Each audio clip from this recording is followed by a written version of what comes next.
Selamat malam Bapak Ibu. Sebelum kita membaca firman Tuhan, mari kita sama-sama berdoa. Bapa kami yang di surga, terpujilah nama-Mu yang agung ya Bapa.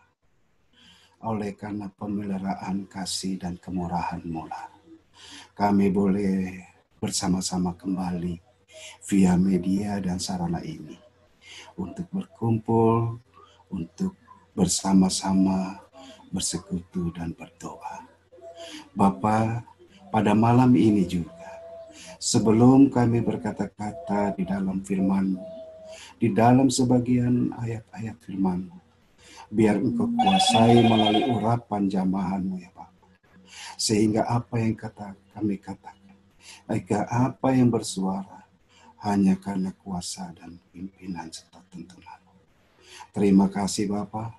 Kami alaskan doa ini hanya di dalam Anakmu yang tunggal Yesus Kristus. Amin. Bapak Ibu, ayat renungan ini diambil dari Yakobus 1 pasal 26. Jikalau ada seseorang menganggap dirinya beribadah, tetapi tidak mengekang lidahnya, ia menipu dirinya sendiri, maka sia-sia ibadahnya. Bapak Ibu, saat-saat ini ada banyak sakit hati, kesedihan, dan kehancuran terjadi karena perkataan-perkataan yang sedikit saja. Inilah lidah atau perkataan. Ia tidak lebih tajam dari pisau atau belati, tetapi ia lebih jahat, lebih dasar. Bahkan ia lebih dalam dan lebih menusuk sampai ke dalam tulang. Yakobus 3 ayat 5 mengatakan, demikian juga lidah walaupun suatu anggota kecil dari tubuh, namun dapat memegahkan perkara-perkara yang besar. Lihatlah betapapun kecilnya api, ia dapat membakar hutan yang besar. Banyak rumah tangga dan keluarga yang hancur hanya karena sebuah perkataan. Banyak hubungan yang rusak karena kata-kata. Begitu pula dalam pekerjaan, dalam usaha, persahabatan, persaudaraan, dan pelayanan. Oleh karena sedikit saja kata-kata yang buruk dapat membawa kerusakan. Seperti Yakobus 1 ayat 26 yang kita tadi sudah dengarkan. Mengajarkan kepada kita untuk dapat mengekang lidah, yaitu menjaga perkataan-perkataan kita, dan jangan biarkan perkataan kita menghancurkan. Tapi jadilah perkataan kita membangun kehidupan. Jadilah perkataan kita konstruktif, memotivasi, serta mengembangkan ke arah yang baik. Hindarilah kata-kata kita dari kebencian, makian, sungut-sungut, dan segala yang tidak baik dan yang tidak berkenan kepada Tuhan dan sesama.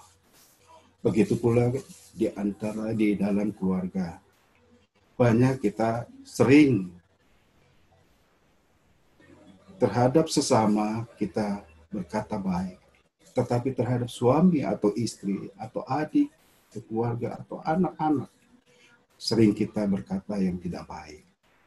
Sehingga ada pada cerita yang dikatakan yang munafik. Ini juga terjadi. Jadi, jadilah kita pembawa damai. Melalui perkataan kita, hal ini bukan berarti kita menjadi pribadi yang tidak jujur, tidak tegas, tetapi hal ini dapat disampaikan dengan cara yang baik dan memotivasi kita perlu belajar untuk berbicara positif. Dan jika seandainya kejujuran dan ketegasan memberi efek yang tidak menyenangkan, tetapi satu hal yang terpenting bahwa apa yang kita sampaikan adalah sesuatu kebenaran. Amsal 28 ayat 23. Siapa menegur orang akan kemudian lebih disayangi daripada orang yang mencilat. Ini seperti terjadi ya saya seperti bersaksi kemarin pernah bicara juga bahwa kami mengalami di keluarga seperti ini. Tapi seperti Amsal 28 ayat 23 ini, kita tidak menghiraukan. Ya. Bapak Ibu yang kekasih, jika kita diposisikan sebagai orang yang mendengar perkataan buruk dari orang lain, bersikaplah yang benar sesuai dengan firman Tuhan.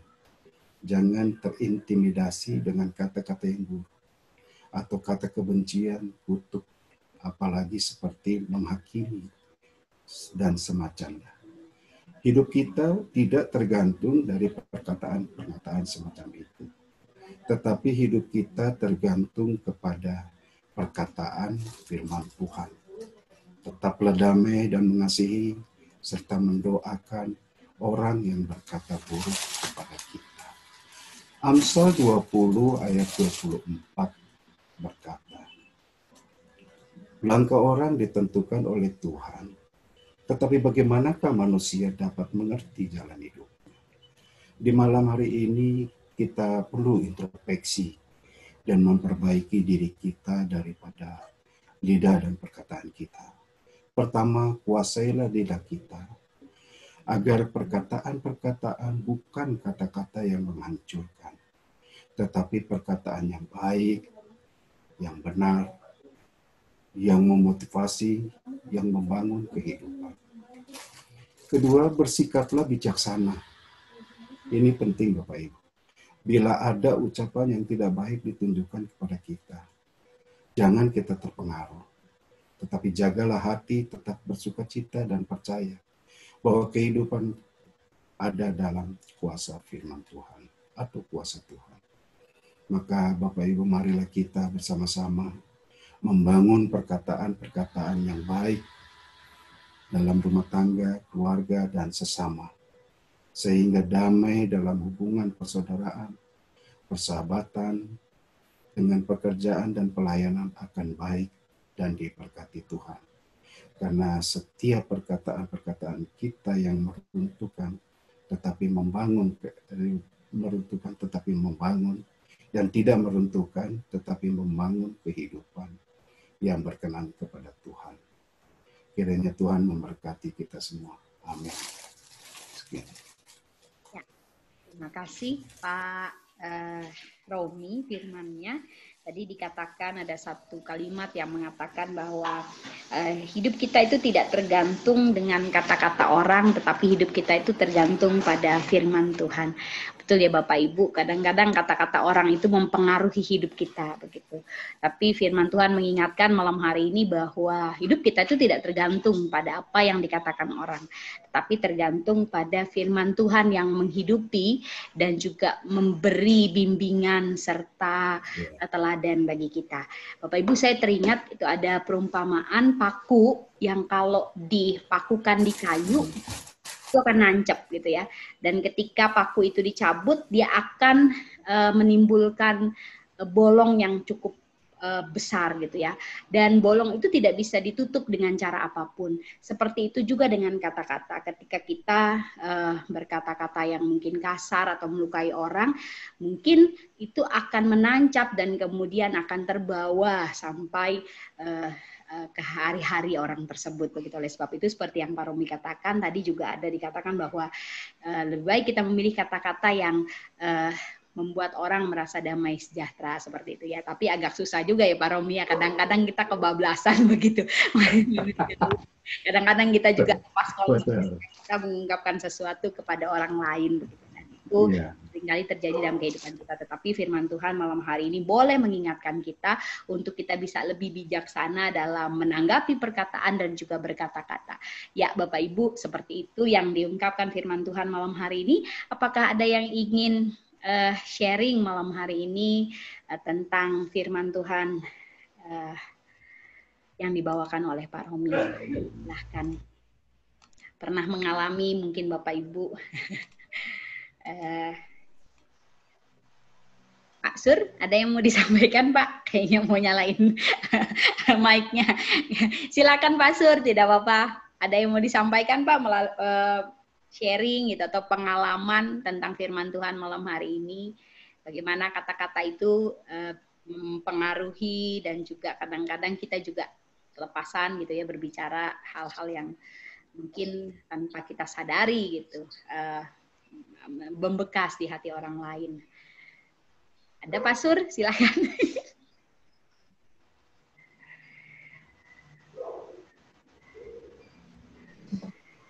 Atau yang lain kalau ngomong. Ada Bu. Oh, mic-nya mati Pak Sur. Bu Idia dulu atau Pak Sur? Pak Sur dulu boleh deh. Oh, emang enggak, silakan Pak Sur. Ya, udah kedengeran Bu? Sudah Pak, sudah. Mantap. Ya tadi di dalam Yakobus 1 ayat 26 yang mengatakan jikalau ada seorang menganggap dirinya beribadah tetapi tidak mengekang lidahnya, ia menipu dirinya sendiri, maka sia-sialah ibadahnya. Tapi pengalaman saya, ada yang, ya saya nggak perlu sebutin namanya ya, seseorang yang sebetulnya hatinya baik, tapi kadang-kadang ya kata-katanya sangat tajam dan menyakitkan. Ya, ini memang sering terjadi. Ya. Kenapa ini bisa terjadi? Ya mungkin bisa terjadi. Suaranya kurang jelas. Jelas Pak. Jelas ya. Ya, ini mungkin sering terjadi. Ya, karena yang bersangkutan merasa dikecewakan oleh orang yang bersangkutan. Ya. Seperti contoh lah ya. Ahok. Ya, dia sebetulnya kan kalau berkata kepada bawahannya sangat menyakitkan lah. Tapi sebetulnya hatinya baik. Gitu. Jadi di sini ya kayaknya sangat tidak sesuai gitu ya, bahwa perkataan dan hati itu kadang-kala tidak sinkron ya. Ya, kalau hatinya baik, perkataannya kan harus baik-baik, padahal hatinya baik bisa berkatanya yang kurang baik, ya, yang bisa menyakitkan. Tujuannya adalah sebetulnya mungkin adalah baik, ya, mengingatkan mereka, ya, supaya mereka mungkin kalau melakukan kesalahan tidak melakukan kesalahan, tetapi dia berkatanya sangat tajam dan marah lah seperti itu. Jadi antara kata dan hati ya itu tidak sinkron gitu ya, tidak sejalan gitu ya. Seperti itu mungkin. Ya. Oke, terima kasih Bu. Ya kadang-kadang memang perkataan juga tidak bisa membuat kita menilai orang itu baik atau tidak ya Bapak Ibu. Tapi yang diingatkan adalah ketika kita juga menegur orang gitu ya, bahwa kata-kata yang kita keluarkan mungkin tajam tetapi paling tidak kita lebih bijaksana gitu. Kalau kayak Ahok kan memang betul karakternya seperti itu. Tapi kemudian jatuhnya juga di kata-kata ya Pak ya. Karena kata-kata Ahok juga akhirnya jatuh juga gitu. Jadi pemilihan yang bijaksana itu akan juga membuat kita bisa menjadi lebih baik gitu. Mungkin seperti itu Pak. Karakter orang masing-masing berbeda mungkin. Tadi Bu Idia mau menyampaikan, silahkan Pak. Iya. Iya Bapak Ibu, mungkin kalau dengan kata-kata, kalau guru makan sering menegur ya Bu ya, jadi malu. Ya, ya itu yang pernah saya singgung juga, ya ketika kita menegur anak-anak, pasti dengan kata-kata kita teguran tuh, anak-anak pasti nggak suka lah, mana ada orang yang salah kemudian ditegur terus, oh iya langsung bertobat gitu, kayaknya enggak juga gitu Bu. Ya pasti dia juga marah. Kenapa sih gini aja, ya gitu kan? Kenapa sih nggak berdoa saja dimarahi gitu kan? Harus ditegur. Itu kan masalah sepele bagi mereka. Menurut kami tidak sepele karena itu kan prinsip di sekolah Kristen. Kita diajarkan bagaimana supaya segala sesuatunya kan harus dengan doa dan minta penyertaan Tuhan. Nah, itu kan hal yang esensi menurut kami. Tapi bagi anak kan itu, kenapa sih Bu dia marah? Hanya tidak berdoa saja, mengerjakan diganti dengan mengerjakan PR tapi tidak berdoa. Itu kan kayaknya lebay banget gitu kan. Nah, itu yang pertama. Kemudian yang kedua, ya nggak ngaku namanya anak itu, walaupun kita dengan mata kepala sendiri 1001 alasan gitu.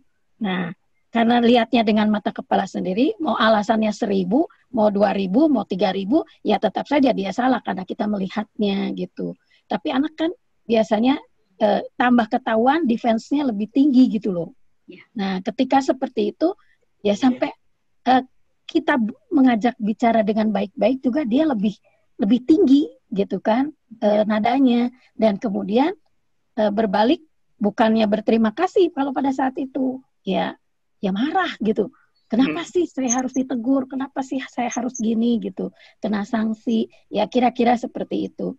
Tapi menurut saya ketika kita memiliki motivasi yang benar dan kita katakan dengan benar, apapun yang diterima oleh mereka rasanya bukan salah kita. Ya, apalagi tujuan kami kalau guru kan mendidik sampai dengan dia harus bertobat gitu, bahwa dia tuh merasa bahwa tidak bisa hidup kalau tanpa Tuhan gitu kan. Nah, ya pada saat itu marah Bu, sampai udah lulus juga marah. Tapi setelah besar, berasa, ya, setelah itu dia didera dengan kehidupan yang begitu besar, baru dia menyadari, saya mau ketemu Ibu Idia. Bahwa satu guru saya yang berani menegur saya ketika saya berdoa, tidak berdoa, mengerjakan PR adalah Ibu Idia. Nah, ya saya pikir bagi saya disukai atau tidak disukai itu adalah masalah dia, bukan masalah saya. Tapi kalau masalah saya adalah mengajarkan yang benar dan menanamkan hal yang benar. Itu aja sih Bu. Ya. Jadi menurut saya mungkin kata-kata saya juga tajam terpercaya pada saat itu. Tapi kan nggak menyadari kita juga kalau itu tajam sekali. Tapi membuat dia akhirnya sih bertobat sih Bu.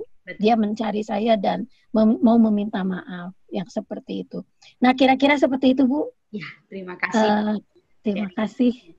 Ya, kalau misalnya seperti tadi ya Bapak Ibu menegur dalam rangka untuk memperbaiki seseorang, rasanya sih itu sesuatu hal yang memang harus dilakukan. Nah, tetapi mungkin di sini maksudnya kadang-kadang orang kan suka melabel ya Bapak Ibu. Nah, label ini kadang-kadang tanpa kita sadari bisa membuat orang tersebut terluka. Misal contoh ya Bapak Ibu, ada kasus anak yang kemudian dikatakan emang sudah gendut sih, cuman kemudian dia katakan dasar gendut lu, dasar gendut. Nah, akhirnya itu kadang-kadang juga suka melukai hati anak-anak kan. Bahwa mungkin hal-hal yang seperti ini, mungkin yang tanpa kita sadari ternyata itu melekat di diri anak-anak. Seperti itu. Kalau teguran yang memang akan membangun anak-anak, saya pikir itu pasti harus dilakukan gitu ya Bapak Ibu. Tetapi label-label nama atau sesuatu hal yang mungkin tanpa kita sadari kita lekatkan kepada anak-anak, itu yang mungkin akan dibawa sampai atau ke orang dewasa pun itu akan dibawa sampai dalam gitu ya. Saya juga pernah Bapak Ibu misalnya Noel gini Bapak Ibu ya, ketika melakukan sesuatu, Noel kamu tuh udah besar nih, udah SMP, kamu tuh kayak anak kecil. Nah nanti kalau dia sudah melakukan, kamu itu masih kecil, jadi kan dia bingung Bapak Ibu, masih kecil atau udah besar gitu ya. Kadang-kadang seperti ini yang kadang-kadang kita tidak menyadari bahwa ternyata itu juga membuat pengaruh terhadap anak-anak. Tapi kalau menegur, saya percaya bahwa itu adalah teguran yang baik. Betul Bapak Ibu, bagus. Ya, silahkan ada lagi mungkin tadi Ibu Lian Ing. Kayaknya ada muncul, hilang lagi. Ada lagi yang lain Bapak Ibu? Yang ingin sharing malam hari ini? Tapi kalau lihat Pak Suryadi sama Bu Widya tadi ya, masih dikatakan bahwa itu hal-hal yang positif. Ya, kalimat positif dan sesuai dengan status. Dan itu memang harus diperkatakan, ya positif itu. Cuman memang caranya yang berbeda-beda, ya. Nah, tetapi yang lebih dikatakan tajam itu kan tajam yang tidak positif, seperti gendut, seperti sering ngomong si peot lu cerewet. Nah itu kan kayak begitu kan tajam sekali tuh. Itu yang masih lunak katanya ya. Tapi ada yang lebih tajam lagi. Nah itu maksudnya yang ke arah canda itu. Yang kalimat-kalimat yang tidak dapat dipertanggungjawabkan. Gitu. Tapi kalau Pak Suryadi, macam Pak Widya tadi, itu kalimat-kalimat yang memang harus. Karena itu kalimat positif. Ya, seperti tadi dikatakan, daripada kita menjilat, tapi kita menegur. Walaupun caranya begini. Ya kan? Karena untuk membangun si pendengar sendiri gitu, dan sesuai dengan tugas dan tanggung jawab kita. Kalau kita nggak sampaikan juga kita berdosa sebetulnya. Mungkin itu ya Pak Ramadi ya. Salah malah ya Pak ya kalau kita tidak Iya, menegur. salah kalau kita nggak tegur. Kalau memang positif dan sesuai dengan tugas dan tanggung jawab kita. Itulah kalimat-kalimat yang perlu dipertanggungjawabkan. Itu. Ada yang Ya, saya ingat Yesus sendiri waktu mengecam ahli Taurat dan orang Farisi, dia pakai kata-kata yang begitu kasar ya sebenarnya ya. Ada yang ingat nggak Bapak Ibu? Yesus menegur pakai kata ular apa? bludak. Ular bludak. Ya. Hai keturunan ular bludak. Bisa ke tempat ibadah ya Pak ya. Itu artinya kan ya keturunan kita moyang kita dibilang. Artinya kalau mau diartikan harafiah begitu ya. Ular bludak kan ular yang sangat berbisa, ya, ular yang berbahaya sekali. Ya, tapi Yesus menggunakan kata-kata itu yang terlihat kasar untuk memberikan teguran, untuk memberikan kesadaran ya bahwa apa yang mereka lakukan itu keliru. Ya, dalam kemunafikan orang Farisi yang luar biasa, Yesus sangat mengecam begitu ya. Makanya digunakan kata-kata yang tajam juga. Ya, supaya menyadarkan si pendengarnya begitu. Ya, tapi juga jangan lalu berarti kita lalu ikut-ikutan Yesus juga ya. Lalu menegur orang keturunan ular gitu ya enggak. Ya, artinya ketegasan dan wibawa ilahi dari Tuhan Yesus juga itu merupakan modal Yesus ya untuk menegur dan menyadarkan orang dengan kata-katanya yang meski terlihat kasar. Ya, artinya bahwa dalam situasi-situasi yang memang membutuhkan ketegasan bisa kita pakai kata-kata yang tegas ya untuk anak kita ya untuk siapapun yang kita rasa bisa disampaikan begitu ya. Tapi juga kita harus sadar ya bahwa perkataan kita ini tadi ya bisa melukai orang lain ya, dan bahkan kata-kata itu seperti pedang bermata dua ya. Makanya ada mulutmu harimaumu, pepatahnya ada ya kan itu ya, mulutmu harimaumu, artinya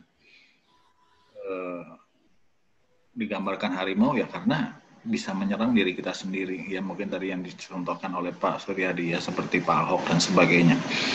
Ya, jadi perlu juga pengendalian diri, ya pengendalian diri di dalam kita mengolah dan memproduksi kata-kata yang keluar dari mulut kita. Ya, ada seorang pengkhotbah bilang begini bahwa Tuhan sebenarnya sudah menciptakan pagar katanya untuk memagari mulut kita supaya tidak mengeluarkan kata-kata yang jahat. Ya, kita diberikan gigi katanya. Dan yang kedua kita diberikan bibir, ya itu merupakan pagar ganda supaya lidah kita ya bisa dikekang ya dan tidak mengeluarkan kata-kata yang tidak pada tempatnya. Ya, nah, mungkin itu Bapak Ibu ya yang menjadi perenungan kita malam hari ini. Masih ada Bapak Ibu yang mau sharing?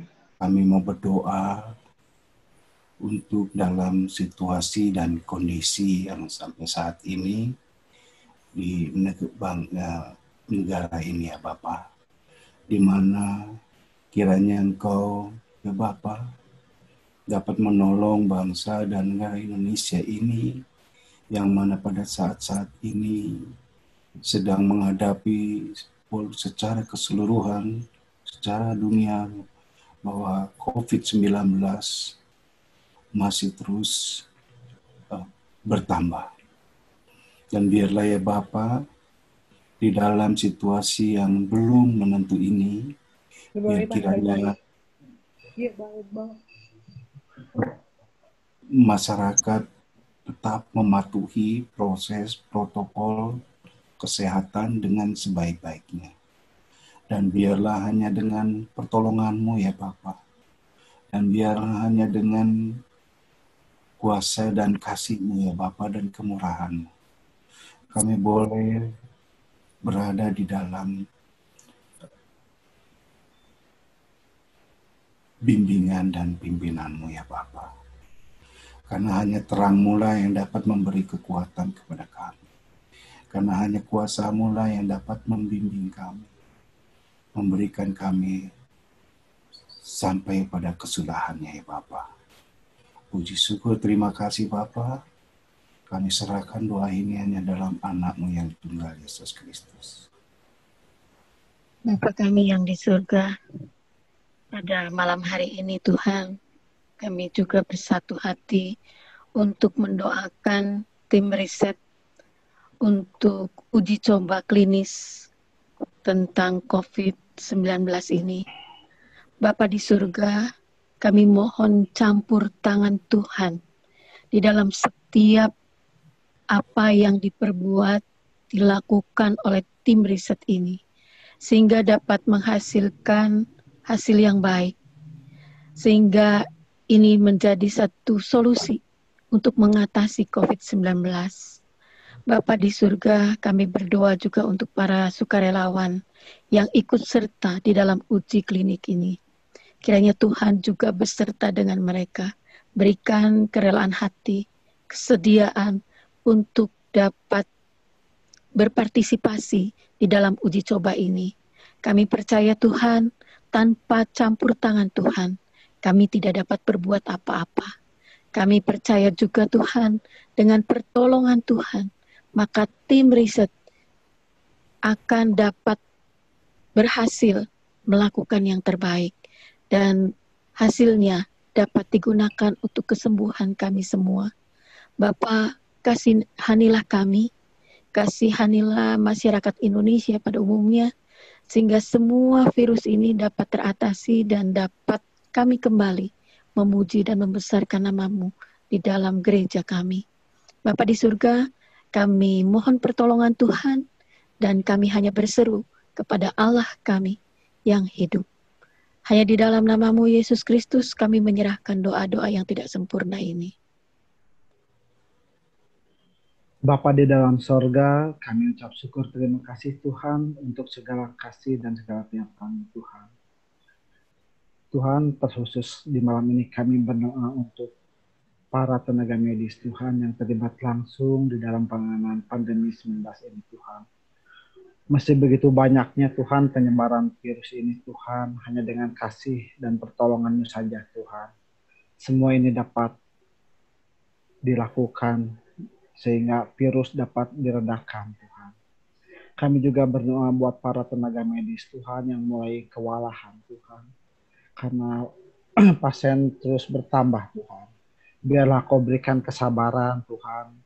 Berikan kesehatan yang ekstra buat para tim medis, buat dokter maupun perawat dan timnya Tuhan. Sehingga apa yang dilakukannya Tuhan bisa menjadikan hormat dan kemuliaan bagi-Mu Tuhan. Dan menjadikan pertolongan untuk kemanusiaan Tuhan. Berikan mereka kesabaran Tuhan, walaupun mereka harus jauh dengan keluarganya Tuhan. Berkati juga keluarganya Tuhan. Biarlah mereka tetap sukacita menjalankan tugas ini Tuhan. Hanya pertolongan Tuhan sajalah yang bisa memampukan para medis ini untuk melakukan, untuk bertahan Tuhan. Berikan kesehatan yang baik Tuhan. Biarlah kami serahkan Tuhan para tenaga medis ini hanya dalam tangan kasih-Mu Tuhan. Terima kasih Tuhan Yesus, biar kami serahkan doa yang jauh daripada sempurna ini.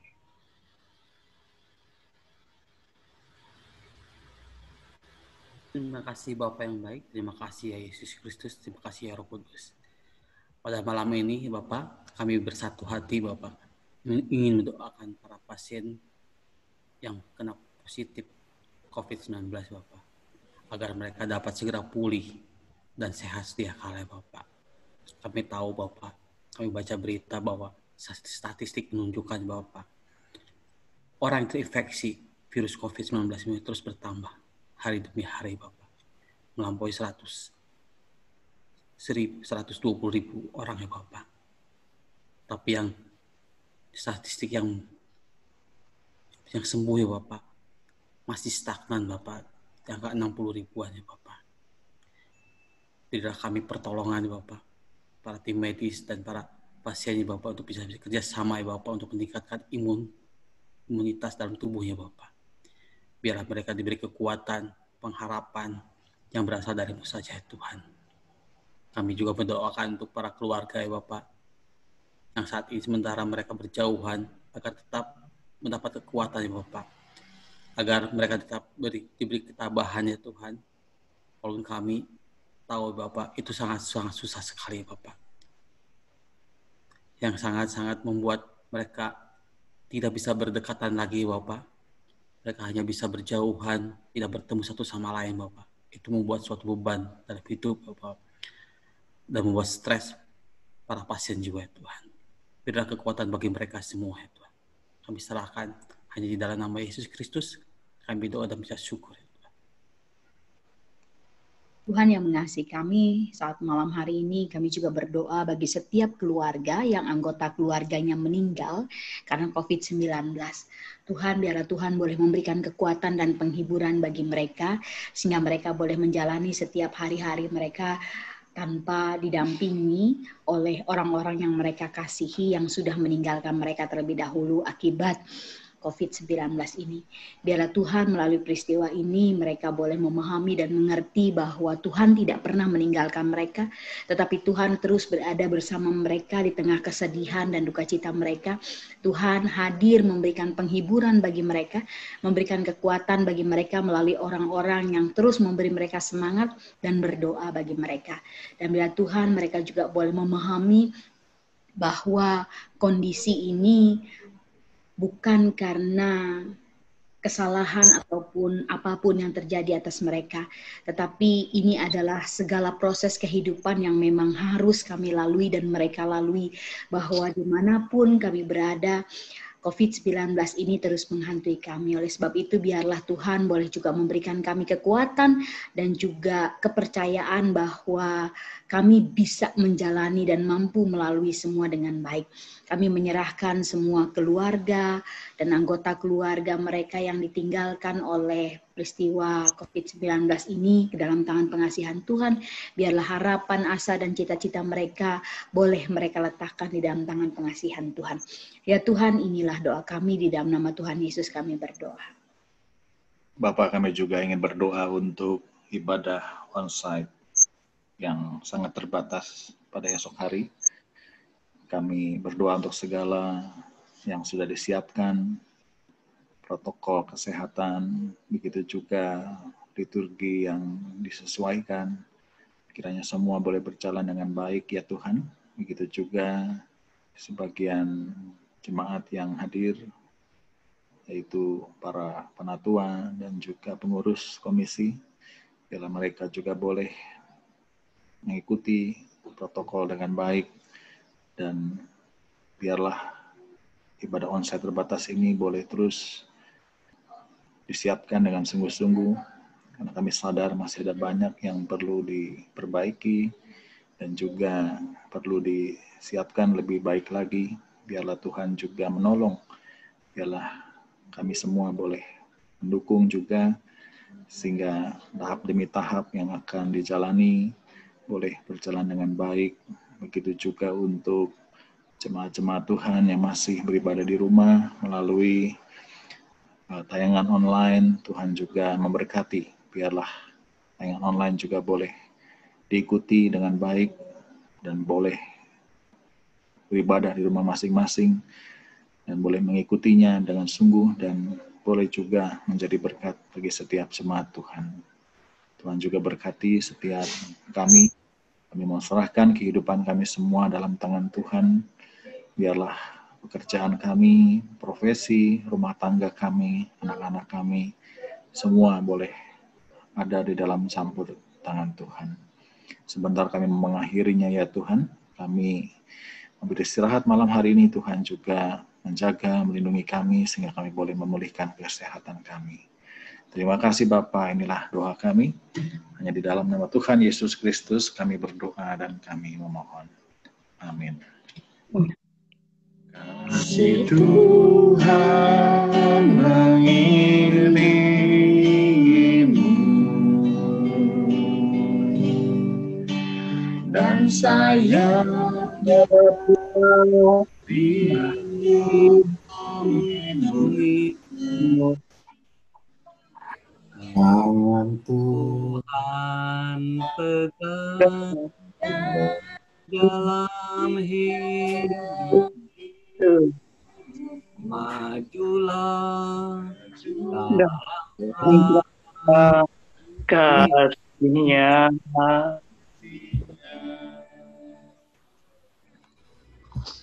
Terima kasih